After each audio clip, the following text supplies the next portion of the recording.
Hi, Pat Doherty here at the wonderful Lateral Tennis Academy in Bradenton, Florida.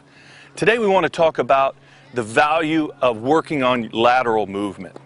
What I see happen with a lot of the kids around the academy and elsewhere at tournaments is that when they try to run down a ball in the corners, they're really just turning and sprinting.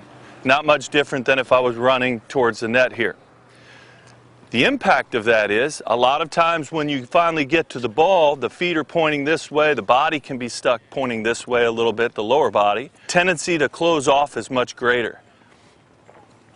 Moving laterally has a lot to do with like defending in basketball, defending in soccer, where you want to square up and align your body to the opponent. Consider the ball what you're aligning to. If the ball's over there, you want to avoid getting past perpendicular with the hips, where the hips are now, in this situation, facing the back fence. They don't have to be perfectly square to the net, but as they're moving across, whenever possible, they're trying to stay aligned and they turn those hips right towards the contact point to hit. Now granted, sprinting is faster than lateral movement. The slowest way to get out to a ball is to shuffle. It squares your body, eliminates the value of momentum leaning into your movement, where crossover gives you the opportunity to create that upper body lean and cover more ground. So we like to see the crossover footwork when you move laterally, not so much shuffling, but still, like I said, sprinting is faster, and in some situations you may not get there leaning and crossing over, so players will turn and sprint. However, the top players realize that when they're turned this way, they're not really aligned well for contact, so you'll see them make a purposeful move as they load into the hitting box where the hip turns and realigns with the contact point. Very important little move they're doing there. Now, when you start coming in better with lateral movement, you're going to see more natural built-in recoveries to get you back quicker. You'll have the options to come out of this open stance here with a load and lunge power transfer if you need it, or even a transfer forward, or be able to just go into the conventional neutral stance and hit. That's the forehand corner. The backhand corner is a much bigger issue in today's game. Most players are not closing off their forehands anymore.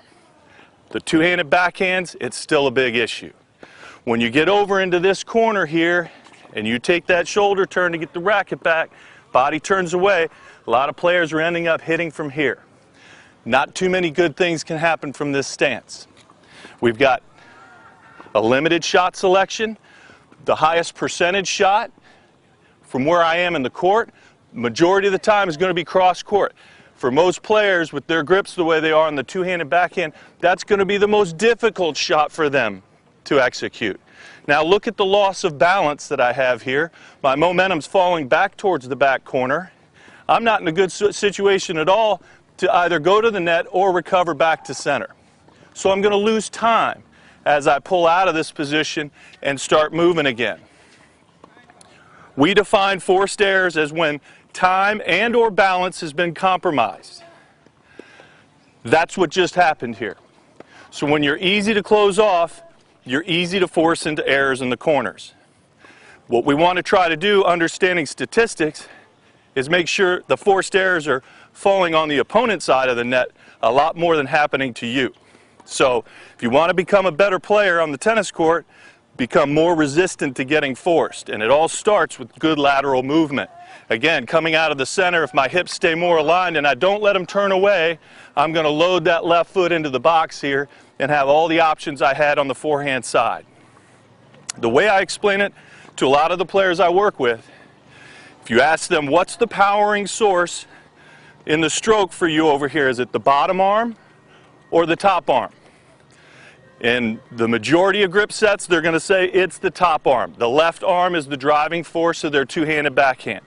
That's when I say to them, if that's the case, shouldn't you be giving your left-handed forehand, which is their two-handed backhand, shouldn't you be giving that left-handed forehand the same footwork setup you give your right-handed forehand in the other corner? Then it puts it into context that they really need to be able to move in and get those situations set up identically to the forehand side. So again, paying attention to your movement on the way to the ball, I focus more on the hip alignment to the net, trying to get across as quickly as possible this way, crossing over and breaking into shuffles through the center if we need to, and moving with the hips facing this way and aligning to the contact point here. The use of shuffle steps are fine when you don't have much distance to go. Use the crossovers whenever you can to cover more ground. You just don't want to get caught having to react to the opponent's shot with your feet in a crossover move. That's the only problem that you could run into there. Spend more time mastering the lateral movement. Become a movement specialist. It's an art form. Just like Michael Jackson, there's good dancers, then there's Michael Jackson. There's good movers on the court, then there's Davydenko, Federer, Nadal. You've got to challenge yourself to take it to that highest level. Smooth, fluid, effortless, difficult to break down into errors. Good luck. Work on it hard.